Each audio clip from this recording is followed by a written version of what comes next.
My Nigeria don't bring no bunga Bishop News story. My name Nandehi. The Lagos State Governor Babajide Sanwo-Olu officially called open the GAC car assembling plant for inside Lagos State, and according to wetin he said the Lagos State and the CIG Motors them say their partnership will bring greater industrialization, more jobs and technical trainings to the people of Lagos. And he yarn this talk on top of X handle, can even post all this picture on Tuesday, October 24th, 2023. The popular Nollywood actress wey her name be Tonto Dike don come leave her party wey be African Democratic Congress ADC, come go join the All Progressive Congress wey be APC, and Tonto Dike na im be the deputy governorship candidate of the ADC for inside the 2023 general election wey be say they just finish it. Na she post this video and pictures on top her Instagram handle yesterday, October 24th, 2023.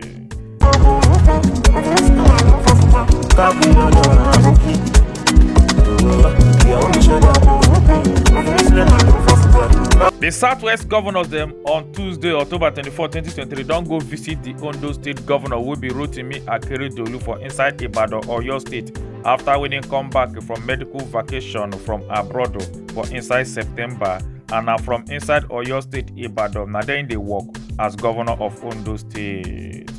The Ondo State chapter of Nigerian Medical Association don't come dey threaten the state. He said they go for strike if the state government not come fulfill their promise to review the hazard allowance wey be say that they pay their members them, and na 5,000 naira now they pay them. As I come the yarn, say the 5,000 naira wey they pay them say too small for them. And on Monday, October 23rd, 2023, now they come out come yarn this complaint.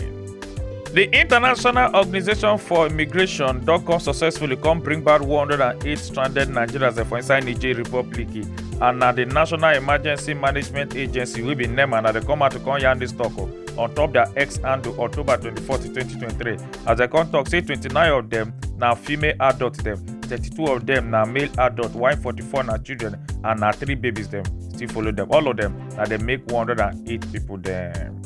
Plenty traders therefore inside Alabarago market for Ojo local government area of Lagos State don come start to dey clean their quotas and inside their market to avoid Lagos State government not to close their market, as the Lagos State government environmental officials don come start to dey clean up the Lagos Badagry Expressway. Plenty Nigerians don come dey vex after one school owner tell one youth corps member say make him kneel down for inside her office upon say she wear the NYSC uniform. As people come dey talk, say no matter wetin she do, say the school owner not get right to tell the youth corps member to kneel down for inside her office. As people come dey talk, say because the youth corps member not be her student and not be her worker, so she not get right to punish her like that. By the time we call you, mommy, I'm having this. We are mothers. We have listening ears. We can hear that. But after we have to go back. The Lagos State Sexual Offensive and Domestic Violence Court waiting for inside Ikeja on Tuesday, October 24, 2023, don come sentence the medical doctor of Optimal Cancer Care Foundation, will be Dr. Olufemi Olalaye, to life imprisonment. He say because him for snack because of his wife Nisi, will be 15 years old girl.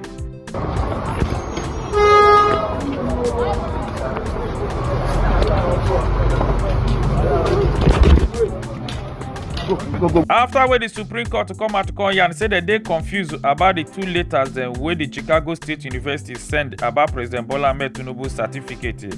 As Senator Shehu Sani Konde advised them, say make the Supreme Court judges them, say make they go fast, pray, and also ask God, may God show them and also reveal to them the real President Bola Ahmed Tinubu certificate among the 2 ones where Chicago State University send can't give them.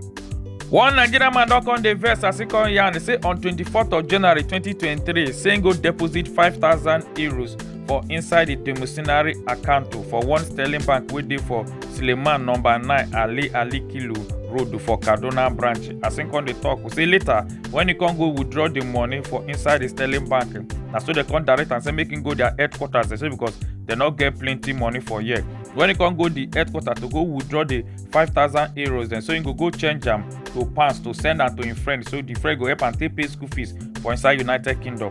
When he come go change the euro wey sterling bank give am for inside euro change FX, na so they come seize the 5,000 euros, say because na fake euro na him carry come. come dey accuse the bank say till now say Sterling Bank never come out to refund am or give am the original money, and they never even talk anything about am till today. The Ondo State Amotekun security don come arrest 33 suspects dem wey some of them na human trafficking, armed robbers and thief-talizers dem. Na im dey catch dem as dem come talk say dem catch dem for different areas of the state, and as e dey like this na dem don torchlight the matter finish, dem go carry dem take go court o. And na for inside the Ondo State capital wey be Akure, na im the Amotekun headquarters dem na dey come out come yarn this talk. While parading these 33 suspected criminals whose crimes range from robbery, kidnapping and theft, the Amotekun commander Adetunji Adeleye said they will work around the clock to ensure there is zero tolerance to. No be small matter as they see the Delta State they call about police officers they will see the arrest on Yahoo boys them. And so one of them come they advise the Yahoo boys they say wetin they do not good at all. Say if they hammer money like this them, say me they use and they open business instead of they use them they buy expensive cars them. And they call about police they yarn they tell them the way we say they arrest the Yahoo boys them, walk on they carry them they go police station. They go take no good. That one I do no good. If na game on officer when you see me out of, I'll fight you. Oga, you look me. Look me, officer. Look. One Nigerian businessman wey name be Otto Dan don come out to come dey complain. He say one person wey no really know go burn in shop for fire, come even burn the generators dem wey in dey sell and the ones dem wey be say in dey repair. As him come dey beg Nigerians dem and also government say make dem come out come help dem, say because this shop na im be in life o and na from there dey take dey chop o. Also na so you come drop your account number, say anybody wey get anything to support am make e take start life again, say make dem help dem. And this gbege happen for inside Ekpoma, Edo State. It's me, Otto Dan. This morning, as I come from my house to come open my workshop, I saw everything done like this. Or no person just burn my stuff, put fire for my stuff. After the Kogi State Governor wey be Yahaya Bello come out to come deny, say wetin people dey talk, say some people they wan try take fire am, then wey be say in dey for inside in convoy car they go Abuja, say na lie, say na just in security officers dem with some army men that they get small gbege, and the gbege not even last reach 5 minutes before they come jejely come drive they enter inside Abuja. As they come show this video as an evidence for wetin happen between the police security men dem and army dem when they travel they go Abuja.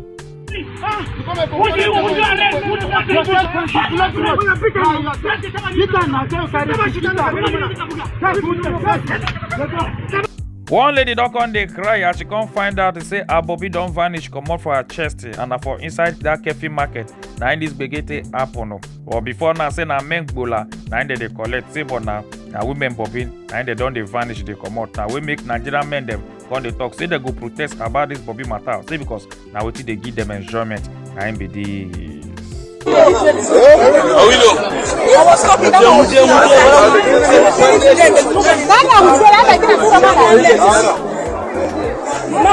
now Bishop News O'clock. My name is Nanehi. Make una enjoy your day.